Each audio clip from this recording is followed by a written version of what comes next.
Sejam bem-vindos a mais uma aula de Problematizando com a Matemática. Eu sou a professora Alessandra Ente e vou lhe acompanhar nesta aula de hoje. Bem, então primeiramente separe lá o material que você vai precisar. Você vai precisar de caderno, lápis, caneta e borracha. Eu vou dar um tempinho para você se organizar e a gente já volta.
Separou o seu material?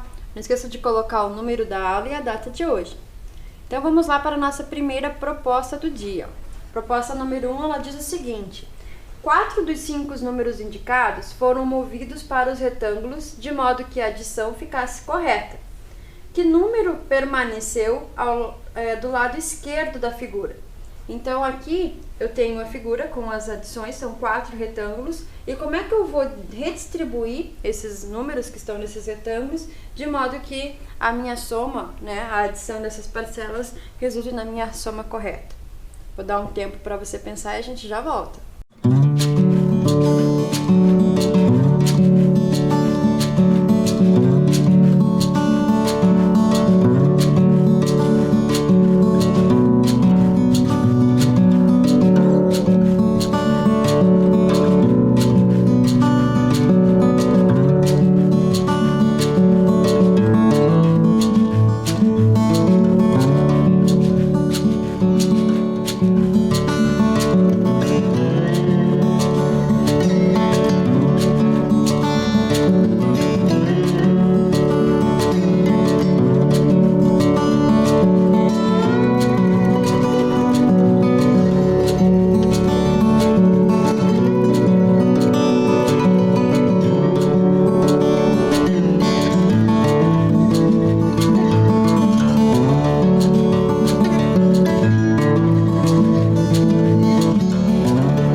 E aí, conseguiu descobrir a ordem que você vai colocar esses números e qual que vai ficar de fora? Porque a pergunta é exatamente isso: que número permaneceu do lado esquerdo da figura, ou que número que não foi utilizado, tá? Então vamos observar lá. Então eu tenho aqui os números distribuídos nos seus respectivos retângulos e vou começar a distribuí-los, ó. Então se eu começar distribuindo o 49, e por sequência o 30, eu tenho aí já 79. E se eu colocar junto o 17, então eu tenho as parcelas, né, que eu vou estar adicionando 49, 30 e 17. Como resultado dessa adição, né, a soma vai resultar aí em 96. Então, o número que vai ficar de fora lá, o retângulo que eu não vou utilizar para essa adição, vai ser o 167. Não tem alguma combinação que eu possa fazer com ele, né, ou até como resultado, que me dê aí o 167. Tá? Então, é um número realmente muito grande para que eu consiga fazer alguma combinação ali e chegar nesse valor de 167, certo? Então, vamos lá para a nossa proposta 2. Neste momento, a soma das idades da Ana, da Beatriz e do Carlos é igual a 31. Daqui a 3 anos, qual será a soma das suas idades? Então, hoje, a soma da idade deles é igual a 31. Então, daqui a 3 anos, qual que será a soma da idade deles? Eu vou dar um tempinho para você pensar e a gente já volta.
Primeiramente, ó, colocar as idades, né? Então, a idade da Ana eu utilizei ali como a nomenclatura A, da Beatriz B e o Carlos C.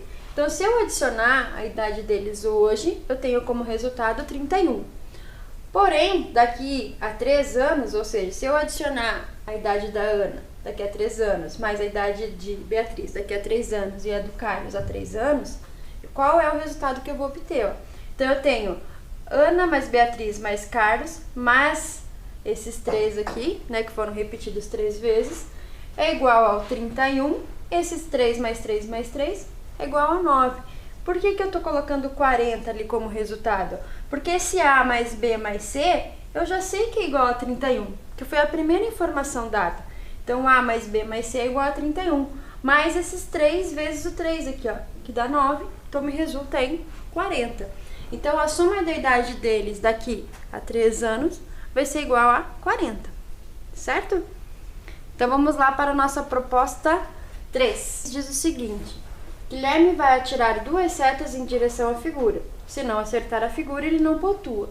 Quantas pontuações diferentes ele pode obter? Então, observe que ele vai atirar 2 setas, certo? Então, ele pode acertar o 2 e depois acertar o 6, ou acertar 2 vezes o 2, ou acertar o 2 e o 3, e assim sucessivamente. Existe um número de possibilidades aí, inclusive ele não acertar a figura e não pontuar. Então, a pergunta é: quantas pontuações diferentes ele pode obter? Eu vou dar um tempo para você pensar e a gente já volta.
vamos lá organizar num quadro as nossas possibilidades, ó.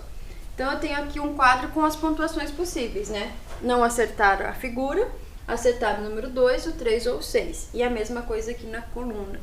Então, observando a primeira linha lá, qual é a possibilidade? 0 com 0, 0, 0 e 2 a pontuação é 2, 0 e 3 a pontuação é 3, 0 e 6 a pontuação é 6. O que significa esse 0 e 0? Ele não acertar a figura em nenhum dos lançamentos, dois lançamentos. Aqui significa ele acertar o 0 e o 2, então a pontuação somada é 2. Acertar o 0 e o 3, então a pontuação somada ali, o resultado da soma é 3. E o 0 e o 6, o resultado da soma é 6. Outra linha de possibilidades. Se ele acertar na primeira 2, depois o 0, 2. 2 e 2, 4. 2 e 3, 5. 2 e 6, 8. Então, tá aí as outras pontuações possíveis. Agora, se ele acertar o 3 e o 0, 3. 3 e 2, 5. 3 e 3, 6. 3 e 9, 3 e 6, 9. E por último, 6 e 0, 6. 6 e 2, 8. 6 e 3, 9. E 6 e 6, 12. Então, aqui eu tenho uma possibilidade de pontuações, mas a pergunta é qual é o número, né? Qual é o número de possibilidades? Mas aqui tem algumas que estão se repetindo.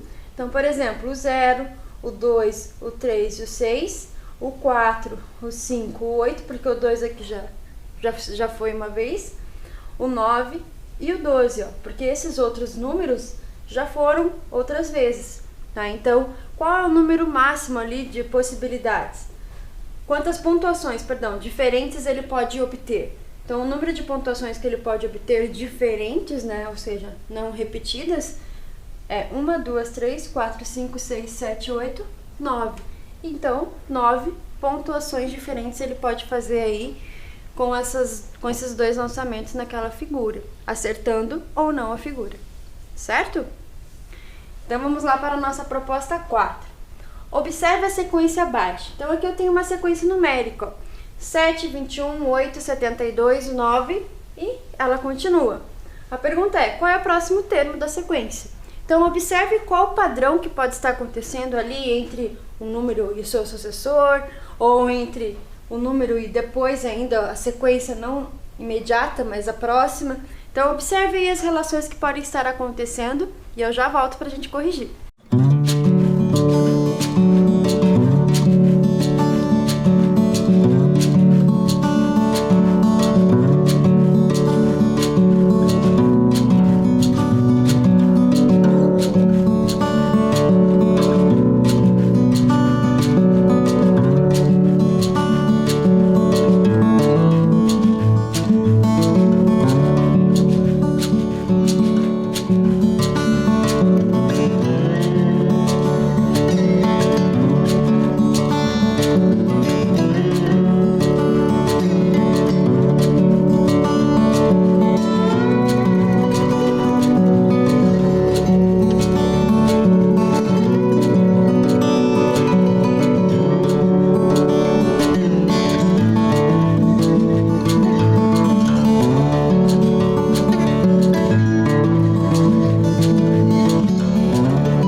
vamos observar lá qual é o padrão que está acontecendo. Ó. Aqui estão os números da sequência. Então, observe que do 7 vai para o 8, do 8 vai para o 9, o próximo do 9 vai para o 10. Mas não é o número imediatamente após. Entre o 7 e o 21, eu tenho uma potência de base 3. Seria o 3 elevado a 1, porque o 7 vezes 3 dá 21. Agora, entre o 8 e o 72, eu tenho uma potência de base 3, mas elevado ao quadrado, não elevado a 1. Por quê? 8 vezes 9, que é o 3 ao quadrado, me resulta em 72. E a próxima seria o 9 multiplicado por 3 elevado a 3. Né? Porque aqui foi 3 elevado a 1, 3 elevado a 2, 3 elevado a 3, 27.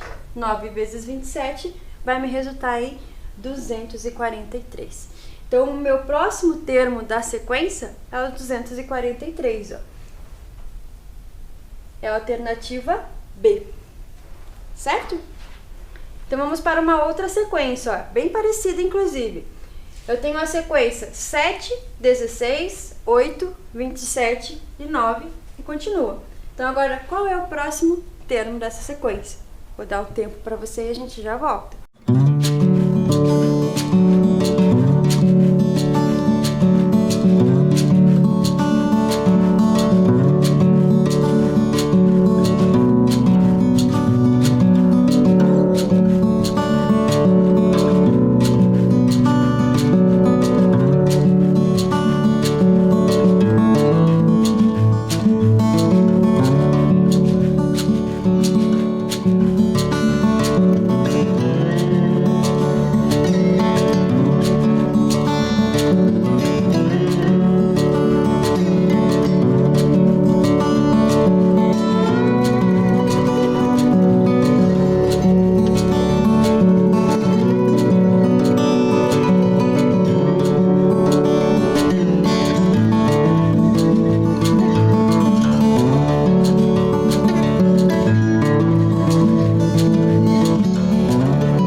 vamos lá, ó. Aqui eu tenho os termos da sequência, 7, 16, 8, 27 e o 9.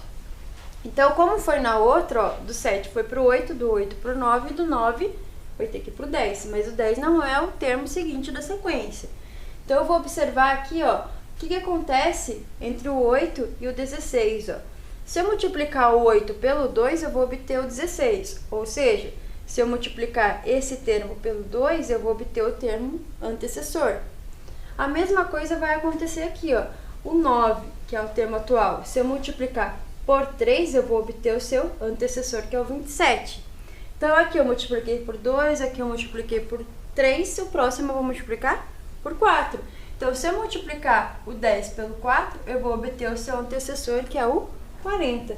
Então, o termo que está faltando ali é o 40. Então, observando ali, ó, qual que é o próximo termo da sequência? É o 40, certo? Então, vamos lá para a nossa próxima proposta, proposta 6. O que nos diz a proposta 6? O Eduardo pensou num número, dividiu-o por 7, adicionou 7 ao resultado e finalmente multiplicou a soma por 7, obtendo 777. Em que número pensou o Eduardo? Então, observe que nós temos uma sucessão de ações aí, ó. Então, ele vai pensar num número. Esse número ele vai dividir por 7. Ao resultado, ele vai adicionar 7. E multiplicou o resultado, né, dessa soma, ou seja, a soma, ele multiplicou por 7 e obteve aí como resultado 777. Então, qual foi o número que ele pensou inicialmente e chegou nesses 777 depois dessas operações realizadas? Vou dar um tempo para você pensar e a gente já volta.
aí, conseguiu encontrar o número que ele pensou? Tem várias formas que a gente pode reconstruir essas ações no modo de chegar no número. Uma delas é a gente pensando numa equação. Então, se o número eu não sei qual é, eu determinei ele como uma incógnita, nesse caso x. Então, o que eu tenho? Ó? Primeiro, ele dividiu esse número por 7, por isso que está x sobre 7. Ele adicionou esse resultado a 7, por isso que eu coloquei ali mais 7. E multiplicou essa soma, por isso que está entre parênteses, então ele multiplicou por 7. Então, primeiramente, eu vou ter que realizar a soma para depois fazer a multiplicação por 7. E obteve como resultado 777. Então, o que eu tenho aqui? Eu tenho uma equação para ser resolvida. E toda vez que nós vamos resolver uma equação do primeiro grau, o objetivo é a gente isolar a incógnita, ou seja, deixar ela sozinha num dos membros da minha equação, tá? Justamente para descobrir o valor que ela está representando. Então, continuando a resolução dessa equação, ó, esse 7 que está multiplicando, eu passei para o outro lado dividindo, ou posso dividir ambos os membros da minha igualdade por 7. Então, o que eu obtive aqui, ó? 777 divididos por 7, que me resulta em 111. Observe que aqui eu já não preciso mais de utilização dos parênteses, né? Porque o que era necessário esses parênteses? Para eu separar a multiplicação ali, né? Porque se eu não usasse o parênteses, eu ia entender que eu estava multiplicando apenas o 7 pelo 7, e não o x sobre 7 também multiplicado pelo 7. Tá? Então, agora eu não tenho mais a necessidade da utilização desse parênteses. Posso utilizar esse mais 7 e passar lá para o outro lado como menos 7. Ou então subtrair ambos os lados por 7. Então, o que eu vou obter? Ó, 111 menos 7, 104. Então, vou me resultar em 104 vezes 7, que é igual a 728. Então, se eu for fazer a minha prova real, ou se eu for colocar o 728 como um número pensado, aí dividir por 7, depois adicionar 7 e o resultado multiplicar por 7, eu vou obter o 777. Então, o número pensado inicialmente é o 728, certo? Se você pensou numa outra forma, uma outra estratégia e chegou nesse mesmo número, deixa assim, tá? Aqui é apenas uma das formas da gente chegar nesse valor pensado pelo Eduardo, certo? Então, vamos lá para a nossa proposta 7, uma proposta da Olimpíada Brasileira de Matemática de 2015. O que ela nos diz? Ó? Daniel e mais 4 amigos, todos nascidos em estados diferentes, reuniram-se em torno de uma mesa redonda. O paranaense sentou-se tendo como vizinhos o goiano e o mineiro. Edson sentou-se tendo como vizinhos Carlos e o sergipano. O goiano sentou-se tendo como vizinhos Edson e Adão. Bruno sentou-se tendo como vizinhos o tocantinense e o mineiro. Quem é o mineiro? Então, observe que eu tenho os amigos, né, sentados, Daniel e mais 4 amigos sentados numa mesa redonda, e eu tenho uma série de organizações ali de como que eles se posicionaram nessa mesa, tá? Então, obedecendo essa regra de sucessões ali, coloque com quem é o mineiro, se é Bruno, se é Adão, se é Edson, se é Carlos ou se é Daniel. Vou dar um tempinho para você pensar e a gente já volta.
vamos lá observar a situação, tá? Aqui eu tenho uma mesa e eu vou começar a utilizar as ações que foram dadas ali no enunciado.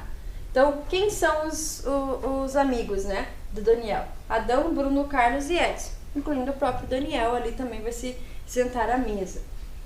Eu tenho também a naturalidade de cada um deles, goiano, mineiro, paranaense, sergipano e tocantinense, tá? Então agora eu vou observar qual é cada um, né, e como é que eles estão ali organizados, né, nessa mesa circular.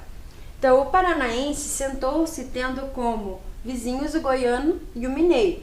Então eu posso colocar o paranaense, por exemplo, nesse local e ele vai ter como vizinhos o goiano e o mineiro, ok? Segunda informação, Edson sentou-se tendo como vizinho Carlos e o sergipano. Essa informação eu ainda não tenho como utilizar, tá? Então eu vou deixar ela ali guardada.